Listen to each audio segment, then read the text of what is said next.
اور اس press conference میں بھی انہوں نے چیف منسٹر صاحب کی اس بات کا حوالہ دیا اور یہ بتایا کہ کراچی کے لیے ہم 802 ارب روپے کے منصوبوں پر کام کر رہے ہیں. تو یہ وزیر اعظم صاحب کے آنے سے پہلے، ان کے کراچی ڈیولپمنٹ پلان کا ہم سے شیئر ہونے سے پہلے یہ ساری چیزیں ہم کر چکے تھے. جب وزیر اعظم صاحب نے یہ اعلان کیا، چیف منسٹر صاحب ساتھ بیٹھے تھے اور انہوں نے مل کے کہا کہ ہم سب مل کے چلائیں گے اور چیف منسٹر صاحب جو ہے وہ ان کا لیڈ رول ہوگا، اور یہ بات ساری آگے بڑھی. بلاول بھٹو زرداری صاحب سے غالباً اسی دن یا اگلے دن کسی میڈیا نے یہ پوچھا، تو ان کی اگر وہ بات سنیں تو انہوں نے بڑی پازیٹیو بات کی ہے. انہوں نے کہا کہ یہ جو 1100 ارب روپے کا پروجیکٹ جو اسکیمز ہیں، اس میں 800 ارب روپے سندھ حکومت کے ہیں، باقی فیڈرل گورنمنٹ کے، اور ہم اس کو ویلکم کرتے ہیں. اور انہوں نے اپیل کی فیڈرل گورنمنٹ سے کہ صوبہ سندھ کے دیگر ڈسٹرکٹس میں جو بارشوں سے لوگ متاثر ہوئے ہیں ان کی مدد کے لیے بھی آپ بات کریں. اور انہوں نے ٹی وی چینل سے اپیل کی کہ ہم آپ سے بھی گزارش کرتے ہیں کہ آپ ان لوگوں کا کیس جو ہے وہ لڑیں اور میڈیا کو دکھائیں، میڈیا پر دکھائیں کہ جی وہاں صوبہ سندھ کے دیگر ڈسٹرکٹس میں کیا کیا کچھ ہو رہا ہے. اب یہ سارا بیک گراؤنڈ ہے. اس کے بعد اسد عمر صاحب آ جاتے ہیں اور وہ کہتے ہیں کہ جی بلاول صاحب نے یہ کہہ دیا، وہ کہہ دیا. انہوں نے پھر اپنی کہانی بتا دی کہ جی 62% ہمارا ہے، 38% ان کا ہے، جو میں سمجھتا ہوں کہ فیکچولی انکریکٹ ہے. ہمارے پاس تمام وہ منصوبے جو اس 1100 ارب روپے کے پروجیکٹ پہ شامل ہیں، جو صوبہ سندھ کے حصے کے ہیں، ان کی تفصیلات موجود ہیں، ان کا ریکارڈ موجود ہے، ان کی جو فنڈنگ کی سورس ہے وہ موجود ہے. تو اب اگر اس پر وہ کوئی کلیم کرتا رہے تو میں کچھ نہیں کہنا چاہتا ہوں، لیکن میں یہ سمجھتا ہوں کہ یہ چیزیں بہتر طریقے سے آگے بڑھی تھیں. ڈفرینٹ کمیٹیز بنی ہیں، امپلیمنٹیشن کو انشور کرنے کی کوشش کی گئی ہے، پراپر امپلیمنٹیشن کی بات کی گئی ہے، مانیٹرنگ کی بات کی گئی ہے. یہ ساری اچھی چیزیں ہیں. تو ہمیں اچھی طرف جانا چاہیے، بجائے اس کے کہ ہم اس جھگڑے میں پڑیں کہ صوبائی حکومت کم دے رہی ہے اور وفاقی حکومت زیادہ دے رہی ہے. تو سر یہ بتائیں کہ پھر یہ 800 کی فنڈنگ سندھ حکومت نے کہاں سے ارینج کی؟ اگر اتنی زیادہ فنڈنگ ارینج کر ہی لی تھی تو پھر اب پی پی پی کے لیڈرز کیوں کہہ رہے تھے وزیر اعظم صاحب کی ٹرپ سے پہلے کہ وفاق کو پیسے دینے چاہیے، کراچی کے لیے ضرورت ہے، سندھ کے لیے ضرورت ہے؟ اگر 800 کے قریب فنڈنگ سندھ حکومت نے ارینج کر ہی لی ہے کراچی کے لیے، تو پھر وفاق سے مدد کی کیا ضرورت تھی؟ دیکھیں، ایک تو میں اس ساری بارشوں کی صورتحال سے ہٹ کے میں بات کرنا چاہتا ہوں. کراچی چونکہ پاکستان کا بڑا شہر ہے، کراچی پاکستان کی اکنامی میں اس کا ایک بہت بڑا رول ہے، اور کراچی بہت سارا پیسہ جو ہے وہ ریونیوز کی صورت میں پاکستان کی حکومت کو دیتا ہے. اس لیے وفاقی حکومت کی بھی ذمہ داری بنتی ہے کہ پورے صوبہ سندھ پر، پورے پاکستان پر وہ خرچ کرے، لیکن کراچی کے لیے بھی ان کو خرچ کرنا چاہیے. یہ احسان نہیں ہے، یہ اوبلیگیشن ہے فیڈرل گورنمنٹ کے اوپر کہ جی وہ خرچ کریں. لیکن بدقسمتی سے جب ہم یہ بات کرتے ہیں تو فیڈرل گورنمنٹ یہ سمجھتی ہے کہ ہم کوئی بھیک مانگ رہے ہیں اور وہ اگر کچھ دیں گے تو وہ احسان کریں گے، اس کو جتاتے ہیں. دیکھیں، جو federal P S D P بھی ہوتا ہے وہ صرف اسلام آباد پہ تو خرچ نہیں ہوتا نا، وہ پورے ملک میں ڈفرینٹ ڈسٹرکٹس میں، ڈفرینٹ ایریاز میں وہ خرچ کرتے ہیں، اور کرنا بھی چاہیے. اسی طرح اگر کبھی یہ کہا جاتا ہے صوبہ سندھ کی حکومت کے متعلق کہ جی چونکہ 90% جو ہے وہ صوبہ سندھ کو کراچی کما کے دیتا ہے اس لیے خرچ کریں، یہی سوال میں فیڈرل گورنمنٹ سے کرتا ہوں. 60% آپ کو کراچی کما کے دیتا ہے، آپ کراچی پہ لگائیے، اس میں بری بات کیا ہے؟ تو ہم کوئی بھیک نہیں مانگ رہے ہیں، ہم حصہ مانگ رہے ہیں، ہم حق مانگ رہے ہیں کراچی کا، صوبہ سندھ کا. تو اس پر وہ غلط تاثر لے لیتے ہیں. اور کراچی کے جو مسائل ہیں وہ یہ صرف 800 ارب روپے سے بھی حل ہونے والے نہیں ہیں. اور یہ جو منصوبے میں آپ کو بتا رہا ہوں یہ بارشوں سے پہلے کی باتیں ہیں. اس کے اندر ٹرانسپورٹ ہے، اس کے اندر کے سی آر ہے، اس کے اندر جو واٹر اینڈ سیوریج بورڈ کی لائنوں کی ریہیبلیٹیشن ہے، اس کے اندر نالوں کی صفائی تو ہے، سر اس کے یہ اندر لوکل فنڈز گورنمنٹ. آپ نے سر 800 کا جو فگر ہے سر، آپ نے جی یہ کہاں سے اتنی پھر ارینج کیا؟ اگر فیڈرل حکومت جیسے کہہ جی میں رہی ہے بتاتا یا ان کا ہوں، دعویٰ غلط ہے، تو میں بتاتا 800 ہوں کا فگر آپ نے کیسے اکٹھا کیا سر؟ جی میں بتاتا ہوں آپ کو. دیکھیں، جو مختلف منصوبے ہیں اس میں اگر میں آپ کو صرف یہ بتا دوں کہ جو K4 کا پروجیکٹ ہے، K4 کے پروجیکٹ میں پروونشل اور فیڈرل گورنمنٹ کی اپنی جو ہے وہ شیئرنگ ہے. اس کے اندر فیڈرل گورنمنٹ بھی خرچہ کرے گی، سندھ گورنمنٹ بھی خرچہ کرے گی. اسی طرح جو K4 کا ایک اور کمپوننٹ ہے آگمنٹیشن کا، وہ سندھ گورنمنٹ کرے گی، لیکن ہم ورلڈ بینک کے تعاون سے کریں گے. جو ہمارا ایک بہت بڑا پروجیکٹ ہے KWSSIP، یہ اس کے اندر شامل ہے. 30 MGD کا ایک اور واٹر کا پروجیکٹ ہے جو ہم پبلک پرائیویٹ پارٹنرشپ کے ذریعے کریں گے، اور وہ بھی سندھ گورنمنٹ کرے گی. اسی طرح پانی کی اور اسکیمز ہیں جس میں کچھ ہماری جو پروونشل اے ڈی پی ہے اس کے اندر ہے, کچھ پبلک پرائیویٹ پارٹنرشپ کے ذریعے ہم کر رہے ہیں. اسی طرح یلو لائن ہے اور ریڈ لائن ہے, یہ ورلڈ بینک اور ایشین ڈیولپمنٹ بینک کے تعاون سے ہم کر رہے ہیں. کے سی آر کے منصوبے کی ہم بات کرتے ہیں, 300 بلین کا اوپن کا پروجیکٹ ہے, 50 ارب روپے جو ہے سندھ گورنمنٹ کے ہیں, 250 ارب جو ہے وہ چائنیز لون اس کے اندر ہے. اسی طرح جتنے منصوبے ہیں وہ پبلک پرائیویٹ پارٹنرشپ ہے, ورلڈ بینک, ایشین ڈیولپمنٹ یا دیگر جو بین الاقوامی ادارے ہیں ان کی ہے, یا پھر جو پروونشل گورنمنٹ کی اپنی اے ڈی پی اس کے اندر شامل ہیں. تو یہ 800 ارب روپے صرف سندھ حکومت کے نہیں ہیں, ہم نے یہ 800 ارب روپے مختلف ایجنسیز کے ذریعے ارینج کیے ہوئے ہیں. سعید غنی صاحب, کیا ان 800 ارب کے اندر آپ وہ جو بحریہ ٹاؤن کے پیسے ہیں جو سپریم کورٹ کے اکاؤنٹ میں رکھے ہیں, کیا آپ ان کو بھی اس کا 800 ارب کا حصہ سمجھ رہے ہیں یا کاؤنٹ کر رہے ہیں؟ نہیں, وہ اس میں شامل نہیں ہے, لیکن وہ پیسہ سندھ گورنمنٹ کا ہے اور یہ طے ہوا ہے کہ وہ پیسہ سندھ کے اوپر ہی خرچ ہونا ہے. اگر فیڈرل گورنمنٹ اس کو اپنا پیسہ سمجھ رہی ہے تو یہ ان کی رائے ہو سکتی ہے, لیکن بہرحال وہ پیسہ سندھ گورنمنٹ کا ہے اور ہمارا اس پہ کلیم ہے جو کانسٹیٹیوشنلی بالکل ٹھیک ہے, مگر ان 800 ارب روپوں میں وہ شامل نہیں ہے. اچھا سر, تو یہ بتائیے گا کہ جب آپ کے وزیر اعظم صاحب کراچی آئے تھے تو کیا یہ نمبرز تفصیل سے وہاں ڈسکس ہوئے تھے میٹنگ کے اندر؟ کیونکہ میں یہ سوال اس لیے پوچھوں کیونکہ کے سی آر کے اوپر بھی کل اسد عمر صاحب ایک شو کے اندر آئے اور انہوں نے کہا کہ جو سپریم کورٹ ہے انہوں نے تو کے سی آر کی ذمہ داری وفاقی حکومت کو دی ہے, اور وہ کہہ رہے ہیں کہ یہ تو ہم کریں گے, اور اگر سندھ حکومت کرنا چاہ رہی ہے تو سپریم کورٹ سے پہلے فیصلہ لینا پڑے گا. So this is why I am asking کہ کیا یہ اسپیسیفک جو ایشوز تھے یہ ڈسکس ہوئے تھے میٹنگ میں؟ نہیں دیکھیں, ویسے تو یہ چونکہ پتا تھا نا, جو پروجیکٹس میں آئے تھے تو ان کے آگے لکھا ہوا تھا کہ یہ فنڈنگ کہاں سے ہوگی, تو یہ جو میں آپ کو بتا رہا ہوں یہ ساری چیزیں وہاں تھیں. اگر آپ اسپیسیفکلی مجھ سے کے سی آر کا پوچھیں تو وہاں یہ معاف کریے گا سر, آپ کی آواز نہیں آئی. جی میں نے کہا اگر آپ کے سی آر کی بات کریں گی تو کے سی آر پہ ڈسکشن ہوا تھا, اور اس کی وجہ یہ تھی کہ میں آپ کو تھوڑا بیک گراؤنڈ بتاؤں کہ کے سی آر کو انیشلی جائکا جو ہے وہ فنڈ کر رہا تھا, اور سم ہاؤ کوئی وجوہات تھی اس کی وجہ سے جائکا بیک آؤٹ کر گیا. جب جائکا بیک آؤٹ کر گیا تو مراد علی شاہ صاحب چیف منسٹر تھے, پی ایم ایل این کی گورنمنٹ تھی, شاہد خاقان عباسی صاحب جب چائنا گئے چیف منسٹر کے ساتھ گئے تھے, وہاں پر چیف منسٹر صاحب کی ہی ریکمنڈیشن پر کے سی آر کے پروجیکٹ کو سی پیک کا حصہ بنایا گیا. جب وہاں پر یہ پروپوزل ایکسیپٹ ہو گیا تو سندھ گورنمنٹ نے اس پر کام کیا, اس کا پی سی 1 بنایا, اس کو سی ڈی ڈبلیو پی میں بھیجا, اس کو ایکنیک میں بھیجا, یہ سارے اپروول سندھ گورنمنٹ نے کروائے. اور اس کے بعد جب اس پہ تاخیر ہونے لگی تو چیف منسٹر نے کئی مرتبہ خطوط لکھے پی ایم ایل این کی گورنمنٹ میں بھی اور پی ٹی آئی کی گورنمنٹ میں بھی کہ جناب اس میں سوورن گارنٹی کا ایشو ہے, چائنیز گورنمنٹ سے زیادہ فیڈرل گورنمنٹ بات کر سکتی ہے, ہم نہیں کر سکتے ہیں. تو وہ بار بار لکھتے رہے کہ اس اہم منصوبے کو اب تاخیر ہو رہی ہے, برائے مہربانی اس پہ آپ اپنا رول پلے کیجیے. فیڈرل گورنمنٹ ڈیلے کرتی رہی. اگر تو یہ فیڈرل گورنمنٹ کا پروجیکٹ تھا تو شاید ان کو کر لینا چاہیے تھا, لیکن اس کی جتنی ڈاکومنٹیشن ہے, جتنی اس کی کمیونیکیشن ہوئی ہے, وہ ساری کی ساری پروونشل گورنمنٹ کی طرف سے ہوئی ہے. اب جو سپریم کورٹ کی بات آپ کرتی ہیں, سپریم کورٹ نے, چونکہ میں بھی کئی پیشوں میں جاتا رہا ہوں تو وہ میں موجود تھا, سپریم کورٹ کا یہ کہنا تھا کہ جناب یہ جو کے سی آر آپ بنا رہے ہیں یہ بناتے رہیے گا, اس کو تو پتہ نہیں کتنے سال لگیں گے. جو پرانی کوئی چلتی تھی ایک لوکل ٹرین اس کو کہتے تھے کراچی میں, وہ جو سرکولر ٹرین تھی اس کو ریسٹور کریں آپ. تو سپریم کورٹ کا سارا ایمفیسائز جو ہے وہ پرانی لوکل ٹرین کو ریسٹور کرنے پر ہے, جس پر انہوں نے ریلوے کو کہا کہ وہ جو پرانا ٹریک ہے اس کو آپ کھود کر دوبارہ نکالیں. سندھ گورنمنٹ کو یہ کہا کہ اس کے طرف میں آپ جو فینسنگ کرنی وہ فینسنگ کریں, اور انہوں نے کہا کہ جہاں جہاں وہ پھاٹک تھے وہ پھاٹک ختم کر کے آپ فلائی اوور یا انڈر پاسز آپ بنائیے. تو اس پر ہم کام کر رہے ہیں. تو یہ جو سی پیک میں شامل ایک لیٹسٹ قسم کی کراچی سرکولر ریلوے ہے, اس کی بات سپریم کورٹ نے نہیں کہی ہے. سپریم کورٹ جس بات پر زیادہ پش کر رہا ہے سندھ گورنمنٹ کو بھی ریلویز کو بھی, وہ 1950 والی وہ پرانی سرکولر ٹرین ہے. سعید غنی صاحب, مطلب آپ کہہ رہے ہیں کہ یہ تو آپ کسی اور ریلوے کی بات کر رہے ہیں, اسد عمر صاحب جو ہے وہ پرانی کے سی آر کی بات کر رہے ہیں, تو سر اس سے تو یہ لگتا ہے کہ جو پھر میٹنگ ہوئی اس کے اندر تو آپ لوگوں نے کوئی چیز بھی ڈسکس نہیں کی, کیونکہ جو پروجیکٹس ہیں لگتا ہے کہ مختلف پروجیکٹس ہیں جن کو آپ ایک نام سے بلا رہے ہیں, نمبرز کے اوپر کوئی اگریمنٹ نہیں ہے, تو پھر میٹنگ کے اندر کیا ڈسکس ہوا ہے؟ نہیں میں اور اس کی وضاحت دے کے واضح کر دوں.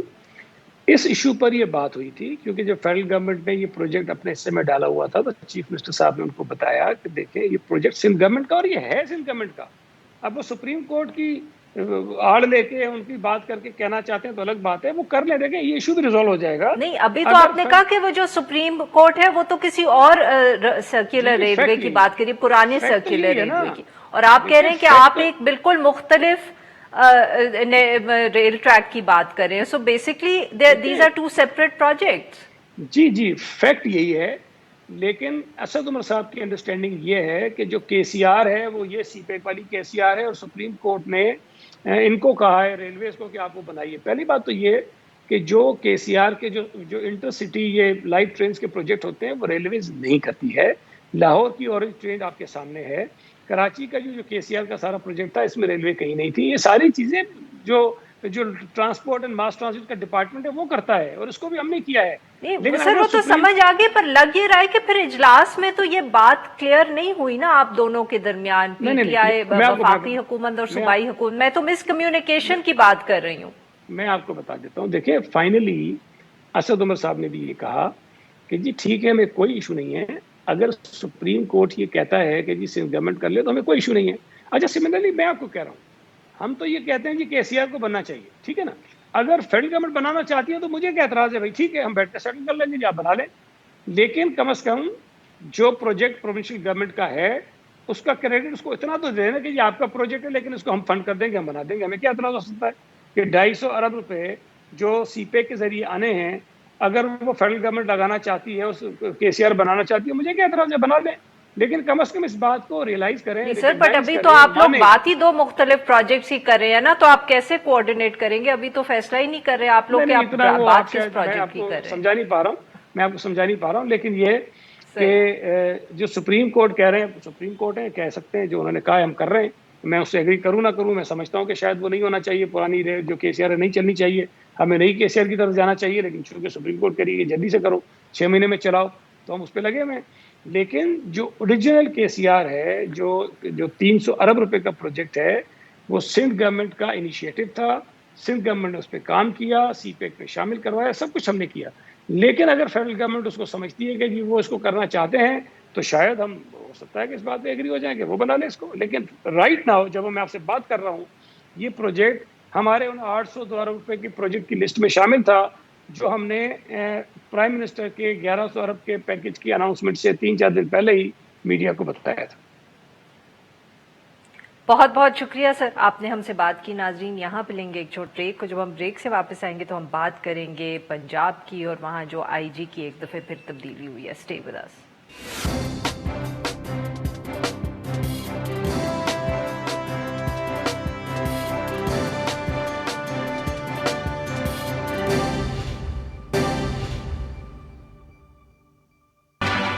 Welcome back. پروگرام کے اس حصے میں ہم ذکر کریں گے پنجاب کا اور اس کے اندر جو آئی جی پولیس کی ایک دفعہ پھر تبدیلی ہوئی ہے.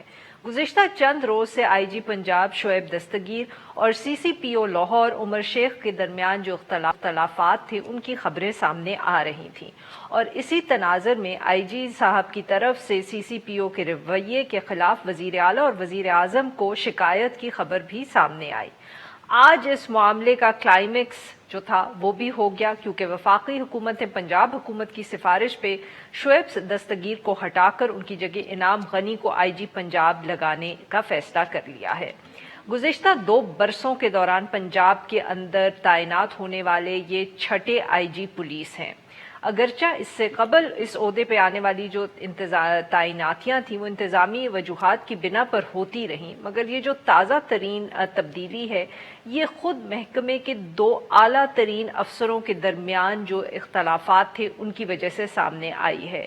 اس کے ساتھ ساتھ اب ایک اور مسئلہ جو کھڑا ہوا ہے وہ یہ ہے کہ ایڈیشنل آئی جی پنجاب طارق مسعود یاسین صاحب کی طرف سے بھی خط جو ہے وہ سامنے آیا ہے، اور انہوں نے کہا ہے کہ نئے آئی جی انعام غنی کے ساتھ وہ کام نہیں کر سکتے کیونکہ انعام غنی جو ہے وہ ان سے جونیئر ہیں. اس سارے ایشو کے اوپر بات کرنے کے لیے آج ہمارے ساتھ موجود ہیں طاہر عالم خان صاحب، یہ ایک سابق آئی جی پولیس ہیں، اور آصف چودھری صاحب یہ نمائندہ ہیں ڈان نیوز لاہور کے. Welcome to the show gentleman.